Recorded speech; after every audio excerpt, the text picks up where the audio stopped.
Hello everyone.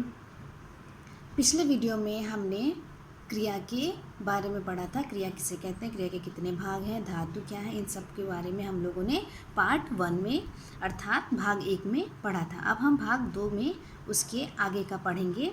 सबसे पहले जान लेते हैं कि क्रिया क्या है। तो क्रिया जिन शब्दों से किसी कार्य के करने या होने का बोध हो उसे हम क्रिया कहते हैं, जैसे लिखना, पढ़ना, खेलना इत्यादि। यह एक विकारी शब्द है, इसलिए वचन, लिंग, कारक, काल, पुरुष आदि के कारण इसका रूप बदल जाता है।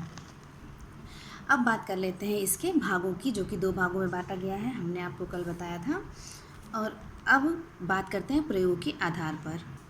प्रयोगीय दृष्टि से क्रिया को 6 भागों में बांटा गया है।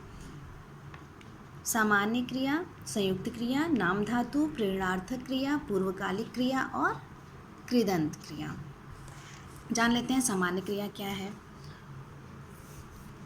सामान्य क्रिया अर्थात जब वाक्य में एक ही क्रिया का प्रयोग हो तो उसे सामान्य क्रिया कहते हैं। जैसे वह बाजार गया या बच्चे खेले। संयुक्त क्रिया, संयुक्त क्रिया में जो क्रिया 2 या 2 से अधिक भिन्नार्थक अर्थ वाली क्रियाओं के मेल से बनती है उसे संयुक्त क्रिया कहते हैं। 2 या 2 से अधिक भिन्नार्थक अर्थ वाली, जैसे शेर को देखकर बच्चा चिल्ला उठा या जतिन डरकर चला गया। अब नाम धातु क्रिया, जो क्रियाएं संज्ञा, सर्वनाम, विशेषण आदि से बनती हैं उसे नाम धातु कहते हैं। किससे बनती हैं?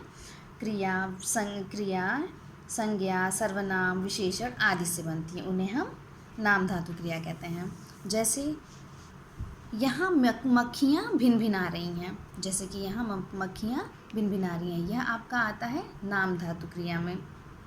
नाम धातु की क्रियाएं बहुत सारी हैं, जो कि सर्वनाम के साथ आप लगाते हैं, विशेषण के साथ हम लगा सकते हैं। और जो है संज्ञा की कुछ नाम धातु शब्द इस प्रकार हैं, जैसे गांठ को हम गठियाना कह सकते हैं, बात को हम बतियाना कह सकते हैं, अपना, अपनाना, दोहरा या दोहराना, ये सारी जो चीज़ें हैं, बतियाना और गठियाना, दोहराना, अपनाना, ये सारी चीज़ें हमारी नाम धातु के अंतर्गत आती हैं।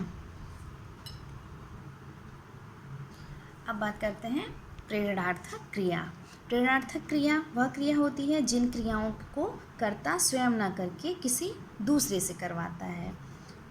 अर्थात वह क्रियाएं जो कर्ता स्वयं ना करे, यानी कि वो खुद ना करके दूसरे से करवाए, उसे प्रेरित करता है, उसे हम प्रेरणार्थक क्रिया कहते हैं। मतलब कोई व्यक्ति है जो स्वयं ना क्रिया करे, उसे किसी और के द्वारा कराया जाए तो वह प्रेरणार्थक शब्द क्रिया कहलाता है।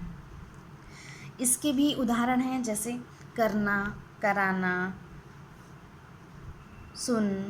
सुनाना या सुनवाना। द्वितीय प्रेरक क्रिया, इसे जो है प्रथम प्रेरणार्थक और द्वितीय प्रेरणार्थक में बांटा गया है।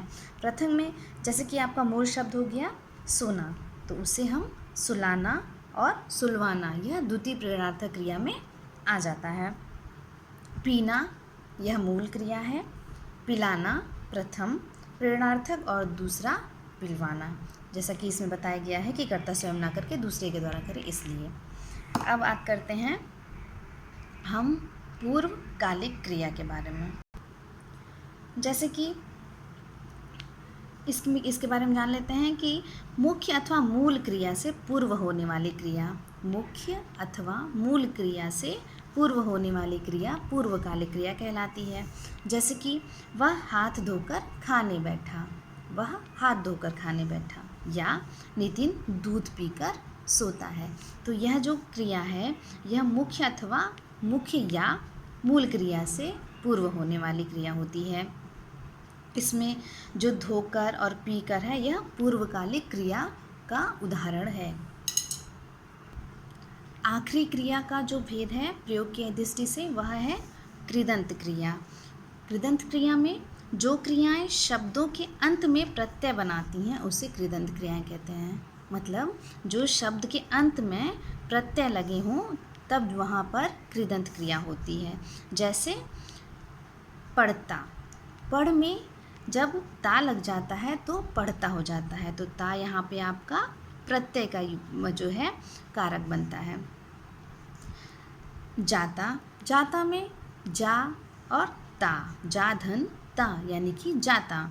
तो जा में जब आखिरी में प्रत्यय लगाया गया ता तो वह बन गया जाता। दौड़ और ता, दौड़ धन ता अर्थात दौड़ता, यानी कि जो दौड़ है ये मूल शब्द है और ता इसमें प्रत्यय लगा दिया गया। तो इस तरह के जो शब्द होते हैं उसे वह कृदंत क्रिया में आते हैं। जैसे कि दौड़ कर, इसमें कर क्या है, यह कृदंत क्रिया है। जाकर, इसमें जा और कर को अलग किया जाए तो जा मूल शब्द है और कर जो है कृदंत शब्द है, प्रत्यय लगता है इसमें। कुछ ध्यान देने योग्य बातें हम देख लेते हैं। यह कि क्रिया जिस शब्द से किसी काम के करने या होने का बोध हो वह क्रिया कहलाती है। क्रिया के दो भेद होते हैं जिसे कर्म की दृष्टि से और प्रयोग की दृष्टि से बांटा गया है। कर्म की दृष्टि से अकर्मक क्रिया और सकर्मक क्रिया, और प्रयोग की दृष्टि से इसे 6 भागों में बांटा गया है। धातु के बारे में हमने पिछले लेक्चर में पढ़ा था। तो क्रिया के मूल स्वरूप को धातु कहते हैं। जैसे पढ़ में ना लगा देते हैं तो उसे पढ़ना कहते हैं, अर्थात यह धातु में आता है। इस प्रकार आज का हमारा होमवर्क होगा, निम्नलिखित क्रियाओं की सहायता से वाक्य बनाइए। यह जो यहाँ पे शब्द दिए हुए इनकी सहायता से आपको एक एक वाक्य बनाना है। हंसना, बोलना, देखना, पढ़ना, लिखना, उतरना, चढ़ना, उठना, मिलना इत्यादि। आप सभी होमवर्क अपनी कक्षा कार्य की कॉपी में करें। धन्यवाद।